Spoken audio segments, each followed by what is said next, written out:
Comment arrêter de faire passer les hommes avant tout le reste? Bonjour à vous mesdames, j'espère que vous allez bien et bienvenue sur ma nouvelle vidéo sur cette chaîne S'aimer plus dans laquelle aujourd'hui je vais vous parler de comment on arrête en fait de faire en sorte que les hommes soient le centre de notre univers. D'une certaine manière, comment on arrête aussi d'être acquise et d'être trop en demande et de faire d'eux le seul enjeu de notre vie, parce que c'est aussi ça qui vous permet de ne pas être en dépendance affective, donc c'est un sujet qui est très important et qui peut aussi vous rassurer et vous donner plus confiance en vous. Si vous ne me connaissez pas, je me présente, je m'appelle Chloé Mercart, je suis coach en amour, je suis aussi maître praticienne en programmation neurolinguistique et praticienne en hypnose ericksonienne. Ma mission, c'est d'accompagner les femmes à se libérer de la dépendance affective, de leur apprendre justement à s'aimer pour qu'elles puissent, en s'aimant davantage, attirer à elles des hommes qualifiés, des hommes qui les choisissent pour ce qu'elles sont et finalement vivre un amour sain et un amour véritable. Si vous n'êtes pas encore abonné à la chaîne YouTube, je vous invite à le faire maintenant en cliquant sur le bouton rouge s'abonner en bas à droite de cette vidéo et en activant la cloche des notifications pour recevoir tous les matins à 8 h une notification sur les relations amoureuses et sur l'estime de soi. J'ai aussi mis à votre disposition une formation offerte qui s'intitule « Incarner la femme sensationnelle, lumineuse et unique qui l'épousera » et qui se destine à toutes les femmes qui veulent travailler sur leur estime d'elles-mêmes pour que ça ait un impact positif sur leur rencontre amoureuse et qui veulent justement le faire à l'aide du coaching. Vous avez un premier cheminement pour vous servir.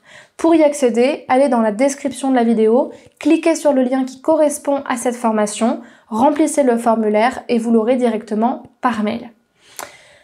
Donc, arrêter de faire passer les hommes avant tout le reste, c'est se promettre un avenir beaucoup plus épanouissant parce que vous allez enlever l'idée de l'enjeu d'un homme pour être heureuse et donc paradoxalement recevoir encore plus d'amour parce que finalement vous ne serez pas acquise, vous ne serez pas en demande et donc vous ne serez pas dans une stratégie de dépendance affective. La première chose pour arrêter de faire passer les hommes avant tout le reste, c'est de vous faire passer vous en priorité. Pensez à vos projets, pensez à votre plaisir, pensez à ce qui est juste pour vous. La dépendance affective, elle confond le fait de rencontrer quelqu'un avec le fait d'être en couple. Quand vous êtes en couple, vous pensez à deux. Quand vous êtes en couple, vous êtes dans une stratégie d'intelligence émotionnelle. Vous voulez répondre à vos besoins, évidemment, mais la priorité, c'est plus uniquement vous, c'est aussi le couple.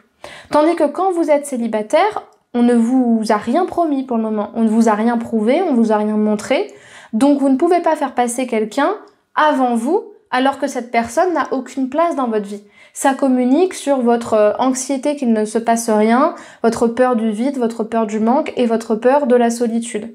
Donc apprenez justement à vous faire davantage passer en priorité et ça passe aussi par le fait de s'autoriser à faire certains choix.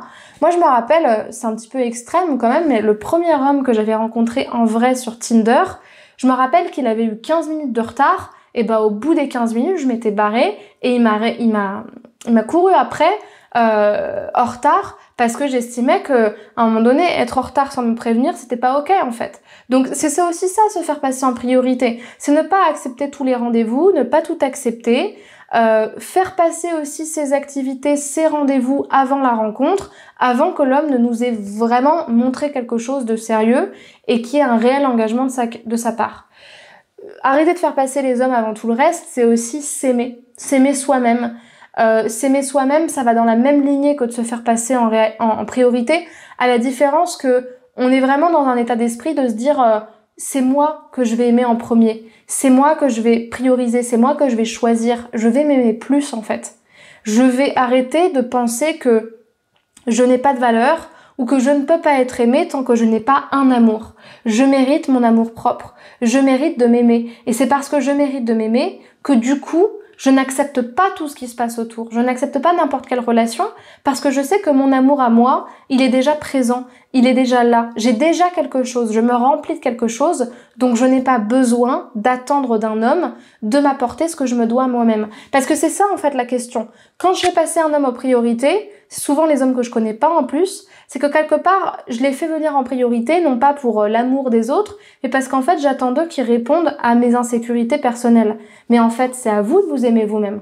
Donc si vous êtes là pour vous consoler et que justement vous êtes présente, vous aurez beaucoup moins besoin d'eux.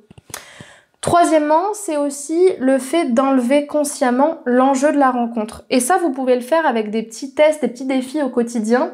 En fait, enlever l'enjeu de la rencontre, c'est de se dire que vous ne devez rien attendre de ce qui doit se passer. Il ne doit rien se passer. S'il ne se passe rien, ce n'est pas grave. Si on ne se voit pas, ce n'est pas grave. S'il arrête de me parler, ce n'est pas grave. Il n'y a pas réellement d'enjeu. Oui, vous pouvez être déçu, oui, vous avez pu vous attacher, mais en vrai, il n'y a pas d'enjeu. Parce que c'est pas l'autre qui va réussir vos études, c'est pas l'autre qui va vous permettre d'acheter une maison, c'est pas l'autre qui va vous permettre d'être en paix avec votre famille, c'est pas l'autre qui va vous permettre de faire le voyage que vous voulez faire, c'est pas l'autre qui va faire en sorte que votre vie est réussie ou pas, c'est vous-même. Donc oui, il y a un enjeu sentimental, mais quand vous êtes célibataire, vous vous devez de vous dire que la rencontre n'est pas un sujet grave. Parce que si vous faites ça, vous allez tout de suite vous inquiéter à vous dire vite, il faut que ça marche, il faut que ci, il faut que ça. Donc vous allez mettre un enjeu personnel dans quelque chose qui ne dépend pas de vous. Vous allez mettre un enjeu totalement personnel dans quelque chose qui dépend aussi de l'autre. Faites baisser cet enjeu-là. Rappelez-vous que si ça doit se terminer, ça se terminera, c'est pas très grave en fait. Il y en aura d'autres. Et enfin, ce que je vous invite à faire, c'est peut-être le plus important, c'est d'identifier les croyances, et notamment la croyance, qui fait en sorte qu'aujourd'hui vous faites encore passer les autres en priorité, et de la reconsidérer pour la remplacer. Le protocole à suivre pour faire ça, c'est de se demander qu'est-ce que je crois vrai quand je peux pas m'empêcher de faire passer les hommes en priorité dans ma vie. En fait, je crois que je vais attirer personne. En fait, je crois que je vais attirer personne parce que je mérite pas l'amour. Je crois que je vais attirer personne parce qu'en fait, mon ex, c'était l'homme de ma vie. Je crois que si, je crois que ça. Allez gratter au fond et vous allez voir la croyance qui reste. Ça tourne beaucoup autour de je mérite pas l'amour, je suis pas assez belle, je suis pas assez si. C'est quelque chose qui est lié à vous-même. Ça n'a jamais de lien avec l'autre. Ce qui est en lien avec l'autre, c'est juste une autre façon de parler de soi et de ce qu'on pense de soi-même. Une fois que vous avez identifié ça, commencez à casser, à critiquer, à reconsidérer cette croyance. Regardez-la sous un autre angle.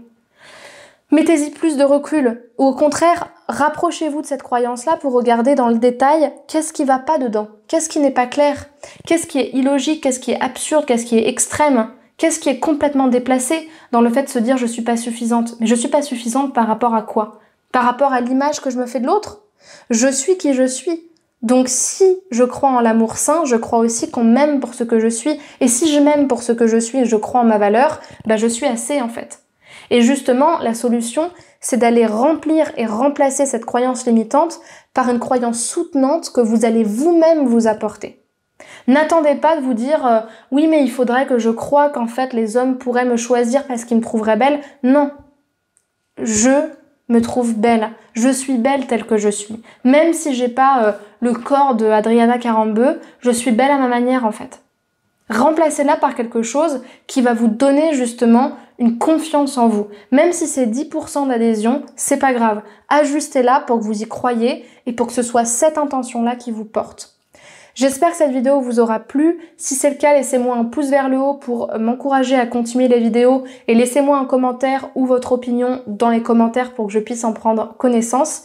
Si vous souhaitez faire un coaching avec moi, vous avez encore la possibilité de réserver un appel offert de 15 minutes pour qu'on fasse le bilan de votre situation et de votre objectif. Et si je sens que je peux vous accompagner, je vous proposerai une première séance ensemble afin de travailler sur votre problématique dans un premier temps et que vous puissiez avoir déjà des prises de conscience avant d'envisager la suite.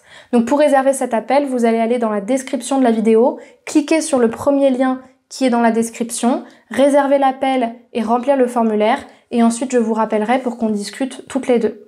Je vous invite aussi, avant de partir, à me rejoindre sur les réseaux sociaux. Instagram, où vous pouvez m'écrire en privé. Spotify, où vous allez retrouver tous mes podcasts.